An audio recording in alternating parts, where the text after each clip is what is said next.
Nothing is everlasting in this world, but plastic might be an exception because it takes 1,000 years to degrade in the landfill. Plastic is able to endure without decomposing even though humans have become skeletons. How dangerous it is if there's a place that becomes the destination of imported plastics from many countries.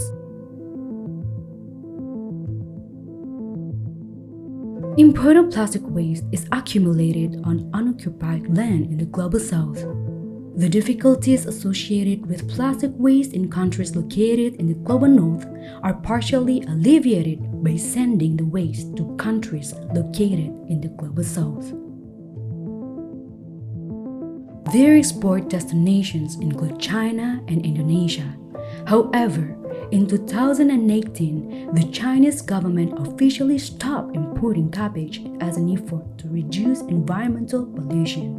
The consequence of this policy is that Indonesia has become one of the main destinations for imported plastic waste. In 2018, the amount of plastic waste that was brought into Indonesia has reached a total of 320,000 tons. In comparison to the prior year's total, this sum has increased. As a result, Indonesia becomes the nation that imports the second greatest quantity of plastic in the world, behind only China. Data collated through a collaborative study formed by non-governmental groups such as SEAJUNCTION, IPAN, Nexus 3, and the Arnica Association reveal that Australia, Germany, the Marshall Islands, the Netherlands, and the United States of America are the 5 nations that sent the most plastic garbage to Indonesia in 2018.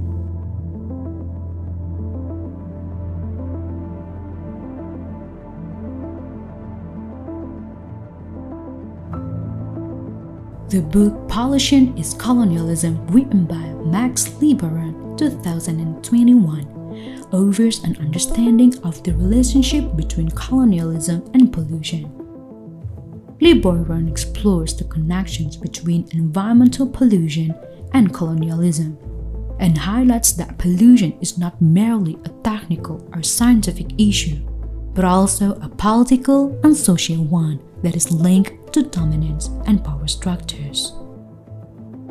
A significant inference drawn from this perspective is that waste is associated with transnational disposal, a phenomenon that certain scholars have referred to as waste colonialism. According to Lieberman, waste colonialism corresponds to the perpetuation of colonial practices wherein the colonizers exploited resources from the colonized regions, resulting in the impositions of waste and environmental deterioration on the latter. Such practice could be a reflection of the ongoing colonial ties to the land. The trend of waste colonialism exhibits a complex array of patterns, yet it is intrinsically linked with capitalism. In Paga, Malang, there is a primary road in the province that is used to convey imported waste via container trucks, which are used to supply industrial paper-making company. According to the findings of a research report published by IPAN in 2019, there are 9 enterprises in East Java that are involved in paper recycling and manufacturing. These companies use around 4 million tons of scrap paper each year as a feedstock to produce new sheets of paper for use in magazines, newspapers, and other publications. About 37% of this paper scrap comes from overseas, while the remaining 63% comes from local sources. In the past, the waste paper products that were imported comprised between 2% and 10% fragments of plastic. However, over the past 3 years, the percentage of plastic scrap found in imported paper belts has dramatically grown, reaching up to 60 to 70%, which suggests that paper scrap is being exploited to disguise the dumping of plastic waste. Imported plastic waste is often taking place under the pretext of satisfying the requirements for recycling or the production of raw materials for use in industry. The need for recycling the production of raw products, on the other hand, seems hardly acceptable when one takes into account the fact that Indonesia's local production of plastic garbage is not any less enormous and cannot be treated well.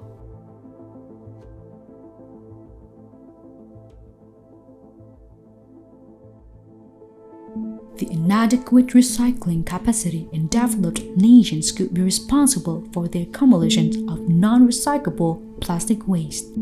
Consequently, such waste is exported to developing countries in the global south, where the enforcement of regulations governing the importation of plastic waste is not stringent.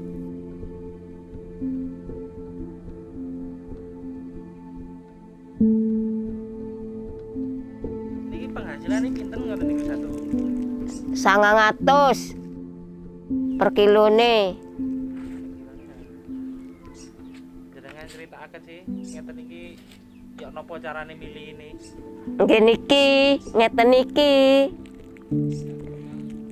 Sing dipilih napa mawon? Nggih kertase, nggih kerduse. Plastiknya saged dibuang napa? Nggih, ten obongan. Nek sing mboten didamel, mboten enten anune didamel napa? Payu sedanten niki. Kertase pajeng ten oyekan. Damel ngobong gula abang. Kerduse tersetoraken ten pabrik.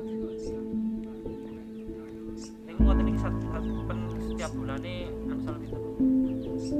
Sakintal namen 90. Ning satu bulane Ya lek panas oleh 2 kintal, lek udan ya paling ya 20 kilo. The global circulation of plastic waste made possible by the neoliberal ideology standard, which is international free trade.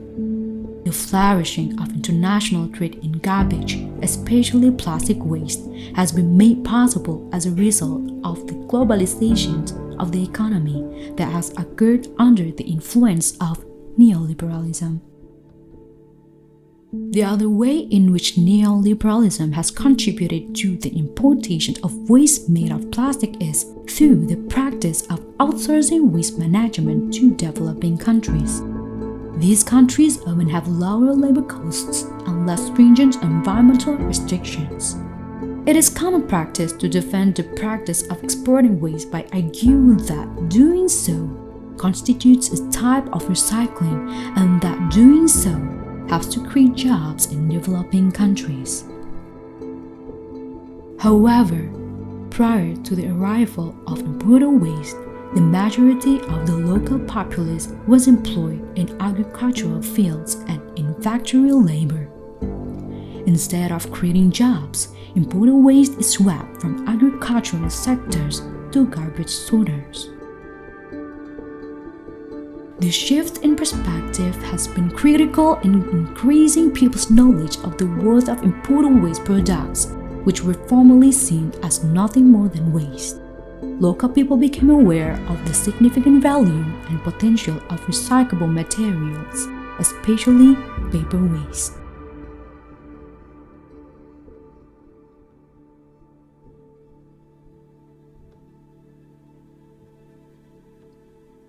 Nggih kula nyambut damel nggih ngeten iki. Nggih nyambut damel rumah tangga tapi sampingane nggih niki mengelola plastik. Ngoten lho kula niki. Mantun ngoten nggih suami kula nggih ten plastik niki. Kula mulai tahun 2006 kula niku sing nyambut damel niki. Pun pinten tahun niku mpunan. Kula yogane sekawan. Nggih. Pun rumah tangga kalih. Nggih, sing kalih dereng rumah tangga. Tasih lulus SMP.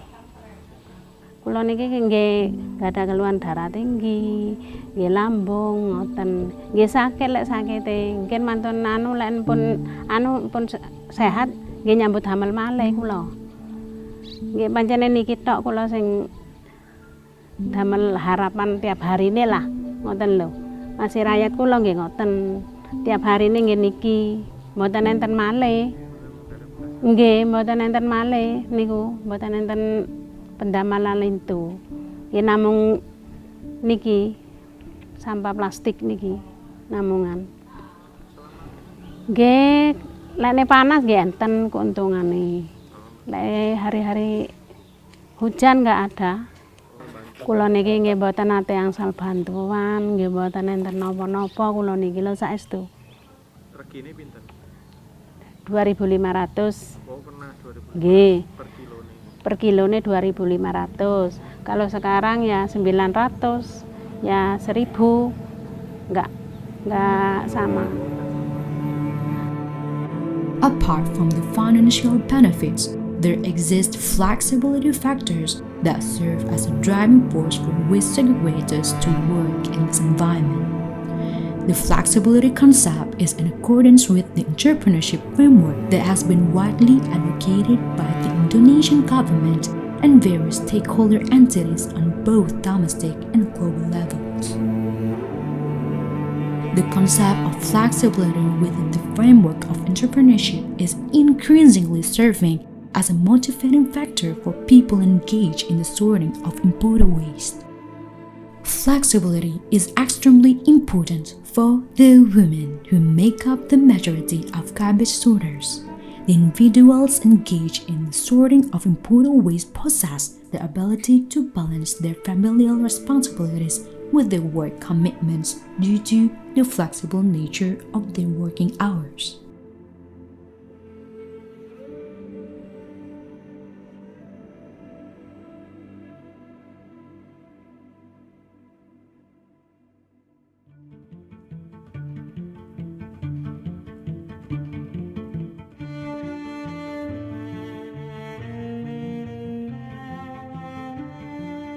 Pertama niki kan kiriman dugi pabrik, kali pabrik enten villa.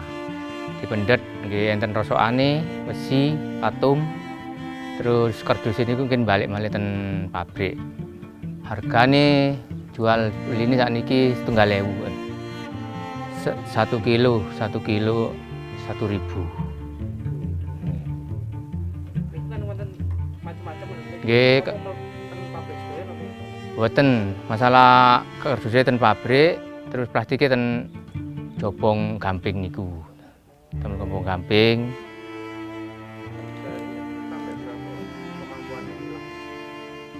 Nggih sak dam niku lek panas niku nggih.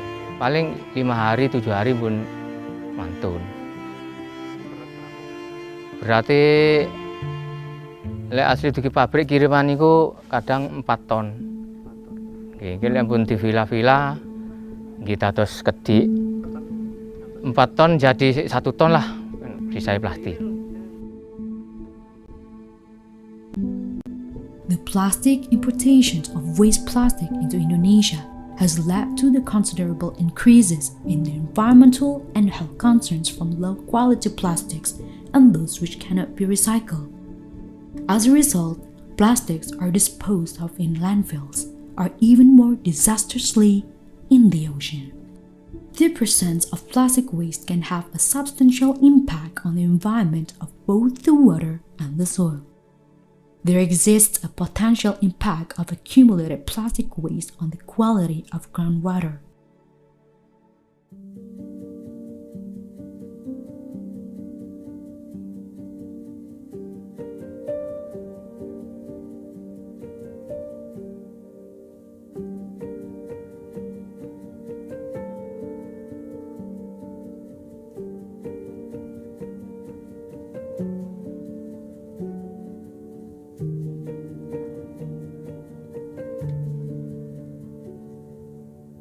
In Baga, where local residents heavily rely on the Senguru Dam for their daily necessities, imported plastic waste sorters acknowledge the health and environmental hidden costs associated with their work.